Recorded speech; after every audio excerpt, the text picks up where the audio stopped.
¿Hay una fuerte crítica de tu parte? No, al contrario. A ver, ¿cómo viene? Efectivamente, el día de la celebración del Día de la Industria hubo dos eventos. Uno en la Unión Industrial, en el cual hubo un discurso de nuestro presidente, y otro en Tecnópolis, que hubo un discurso de Cristina Fernández de Kirchner. En el de la Unión Industrial Argentina, Héctor Méndez hace un raconto de que los niveles de actividad industrial, de producción industrial, están casi equiparados al año 74. Y sobre eso, en alguna medida, hay una confusión, porque efectivamente es así, pero hay una cuestión histórica. No nos olvidemos que desde el año 76 al año 2002 fue la predación en términos industriales más grande que tuvo la historia económica argentina. Entonces, es decir, que llegar al 74 es mejorar. Por supuesto, es recuperar una posición que teníamos perdido. Y es más, vos terminás recuperando en los últimos 10 años, ya que efectivamente duplicás tu PBI industrial, triplicás tus exportaciones fabriles en un periodo de 10 años de lo que venís destruyendo en 40, con lo cual, en alguna medida me parece que hay que ser equilibrado a la hora de hacer los análisis desde el punto de vista comunicacional, porque uno puede obviamente decir cuáles son las cuentas pendientes, cuáles son los desafíos, cuáles son los avances que hubo en materia industrial, y eso, como vos bien decías, no implica ni que uno haya asumido una postura partidaria, ni en favor ni en contra de nadie. ¿Cuáles son los desafíos, entonces, desde tu perspectiva?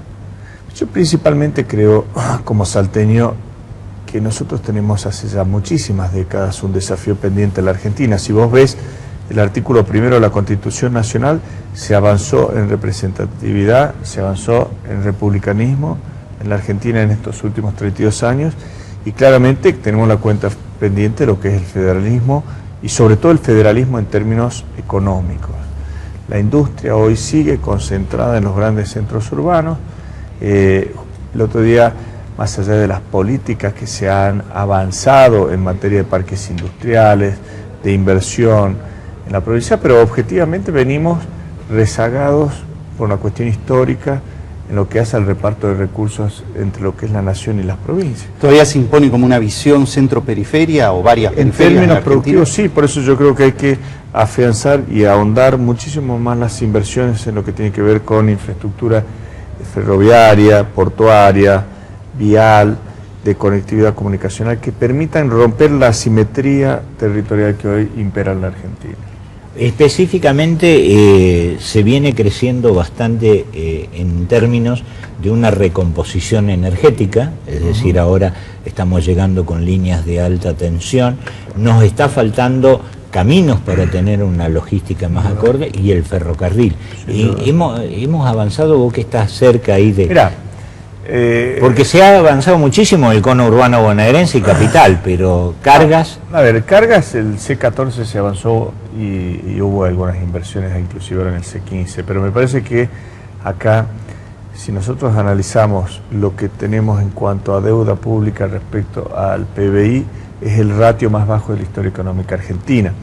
Yo creo que hay que bajar sobre un nivel de inversión de 20 a 30 mil millones de dólares puntualmente sobre infraestructura que dé conectividad al interior profundo de la Argentina, y que pueda salir no solo, vos tocás el Belgrano Carga, no solo que dé la conectividad a Rosario, sino la posibilidad de seguir hasta Antofagasta por los corredores bioceánicos.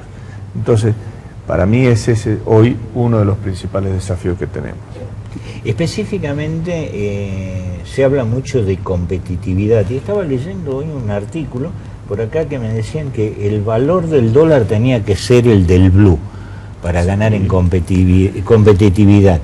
¿Hay otras herramientas o es necesaria una devaluación de acuerdo a lo que ustedes ven sectorialmente?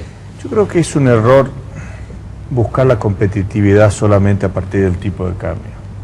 En ese caso lo termina pagando el trabajador a la competitividad. Acá hay que hablar sobre una competitividad sistémica, hay que redireccionar políticas tributarias, en particular yo creo, y lo que tiene que ver con las economías regionales, hay que hacer una distinción a aquellas que están mucho más anegadas o alejadas de los centros portuarios, y por eso es que yo digo inclusive en términos de retenciones a las exportaciones del agro, deberían verse hoy reducidas en virtud de los precios internacionales como han caído, en virtud de la falta de rentabilidad que están teniendo, y lo estamos viendo.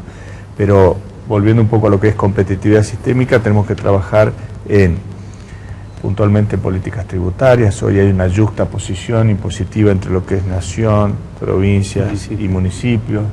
Tenemos que trabajar en políticas que hagan al comercio exterior e interior, obviamente manteniendo para mí lo que es la administración del comercio, para poder proteger el Papa misma en su última encíclica, en Laudato Si, habla de que los países no se los puede tratar como iguales cuando no lo son, aquellos que están en vías de desarrollo respecto a los países desarrollados, y en alguna medida me parece que es eso. Que internamente habría que mirar así también. Por supuesto. A ver, y cuando se dice los puntos más alejados de los principales centros de consumo y de los principales puertos, número uno es el NOA.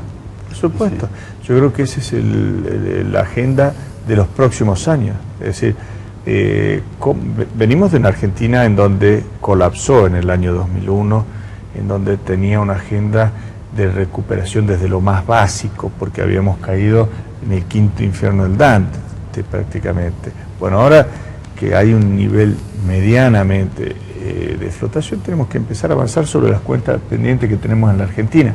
Desde mi punto de vista, la principal es lo que atañe al federalismo. Cuando hablas de 20 o 30 mil millones en infraestructura, ¿estás hablando de posibilidad de endeudamiento?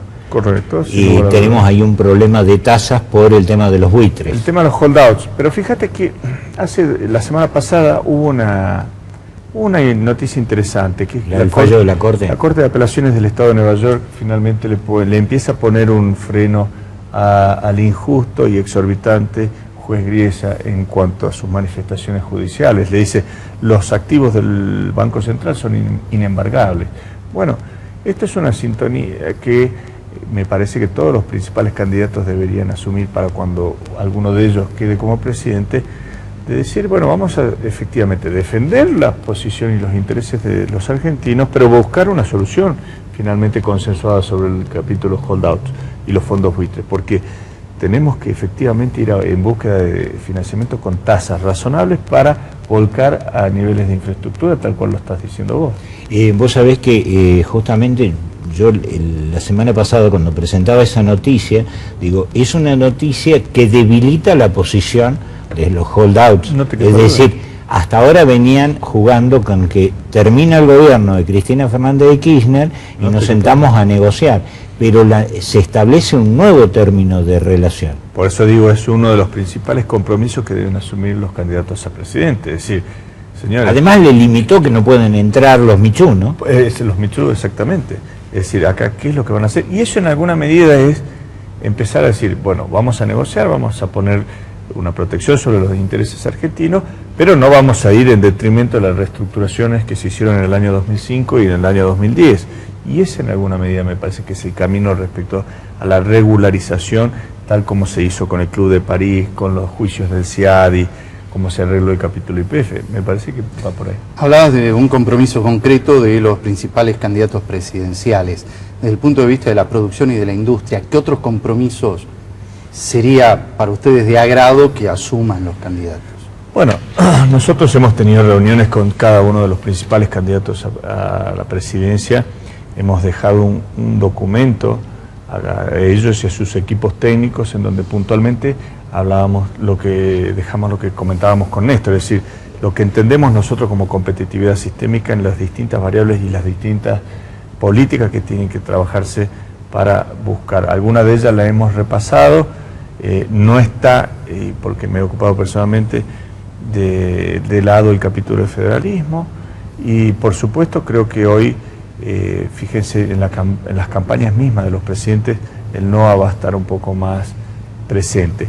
Obviamente el modelo industrial es sobre el cual nosotros creemos que es el verdadero modelo que genera valor agregado a las materias primas, fortalece las cadenas de valores, genera empleo formal, es sobre el que claramente tenemos que seguir trabajando, profundizar el modelo industrial en la Argentina. Vos sabés que muchas veces hablábamos de algunas cuestiones y en este momento se me ocurre, cuando teníamos petróleo y energía para exportar, el sistema de retención a las exportaciones era gradual. Si vos exportabas petróleo crudo, te daban con una alicuota enorme.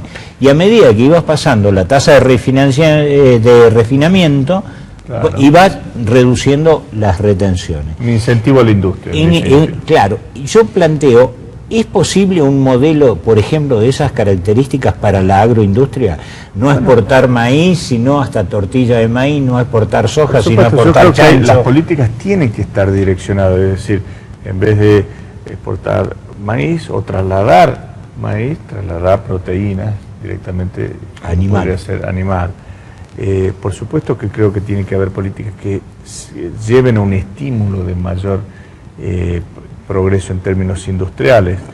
Y bueno, un pequeño comentario también de lo que es la matriz energética. Efectivamente, el argentino hoy está importando recursos energéticos, pero no nos olvidemos que también eso es un síntoma de que la industria creció. Si en los 90 se exportaba es porque la industria estaba por el piso. Entonces, No había consumo. no había consumo. Creo que la Argentina que viene es la Argentina de los consensos.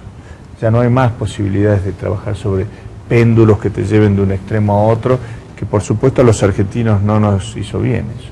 Específicamente en temas energéticos, ¿crees que es posible explotar vaca muerta con los actuales precios del barril de crudo, o crees que esto del barril del crudo es una coyuntura de la pelea entre la OPEP y Estados Unidos? A ver, obviamente hay peleas geopolíticas de por medio. Sin embargo, yo creo que el ya tener el recurso descubierto de la forma en la que tenemos da una previsibilidad de horizonte de trabajo sobre esos mismos recursos. Yo no creo que sea, para mí es algo circunstancial, no creo que haya quedado totalmente rezagado de por vida el precio del crudo, es decir, veníamos de un precio muy elevado también. 150 casi. Bueno, ahora volverá 45. pero volverá en algún punto a un precio más razonable, pero yo te diría, eso son inversiones que se miden casi a 30, 40 años. El que hace una línea de análisis de negocio no hace pensando cómo está la rentabilidad en estos 2 años, sino piensa en los próximos 30. Hablabas de consensos, de que viene un país de consensos y que no estamos acostumbrados a eso. Sí. ¿Cómo culturalmente en la Argentina podemos ser todos partícipes de esa cultura tan distinta, ¿no? Bueno, porque hemos pagado por las faltas de consenso, como vos bien decís. La Argentina viene pagando hace muchas décadas las facturas que arroja un trabajo totalmente alienado de un sector versus el otro. Es decir, Argentina yo creo que ya superó viejas antinomias de lo que es el agro versus la industria, el centro versus la periferia, las grandes empresas versus las pequeñas empresas, la nación contra las provincias, el unitarismo y el federalismo. Podremos citarte muchísimas dicotomías en el país. Yo creo que ya la hemos sobrellevado, y además de eso, por otro lado, el péndulo sobre el cual hacíamos mención, que quizás se concentró demasiado poder a partir de una pérdida absoluta de poder en el año 2001, ahora debería estar medianamente equilibrado, y lo vamos a ver en las fuerzas políticas del Congreso, lo vamos a ver exteriorizados en los trabajos sectoriales, en su articulación con el Estado. Me parece que el que no entienda que esa es la receta que viene a la Argentina en lo que hace a las políticas públicas privadas, queda fuera de juego.